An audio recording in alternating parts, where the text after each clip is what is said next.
next year, says he has no intention of continuing the GOP-led investigation into FBI and Justice Department decision-making during the 2016 election, even if there is proof of corruption.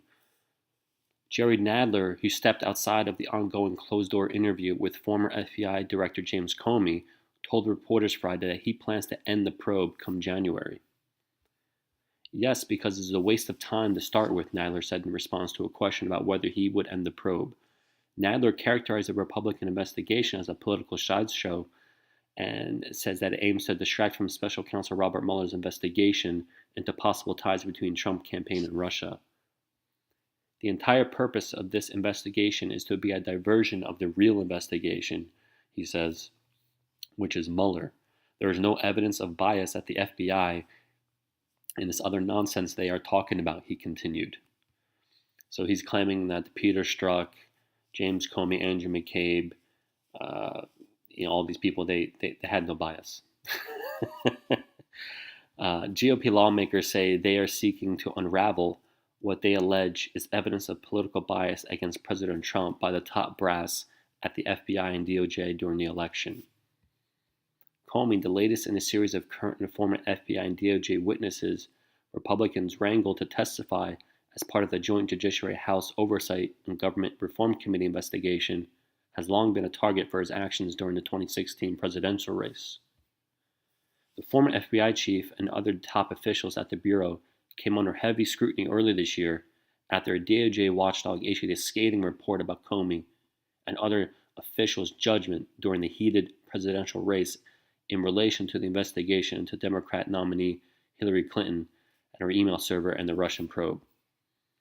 GOP lawmakers are also seeking to interview Attorney General Loretta Lynch, former Attorney General Loretta Lynch, before Democrats take hold of committee gavels, although the exact timing remains unclear, a committee aide told The Hill on Thursday.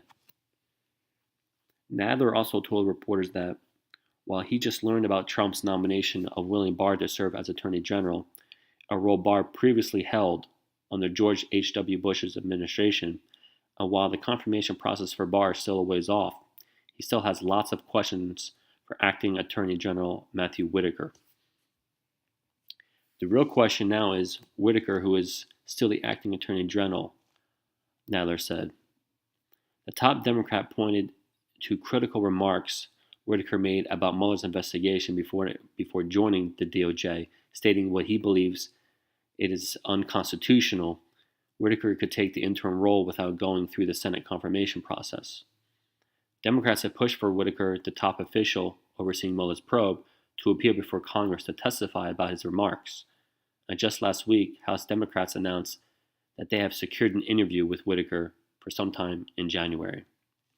And just keep in mind, Mr. Nadler, the Democrat who's saying it's all a conspiracy that the FBI and DOJ were against Trump, he still claims that it was a conspiracy that the IRS went after Republicans and targeted citizens based on their political views. He says that's a conspiracy.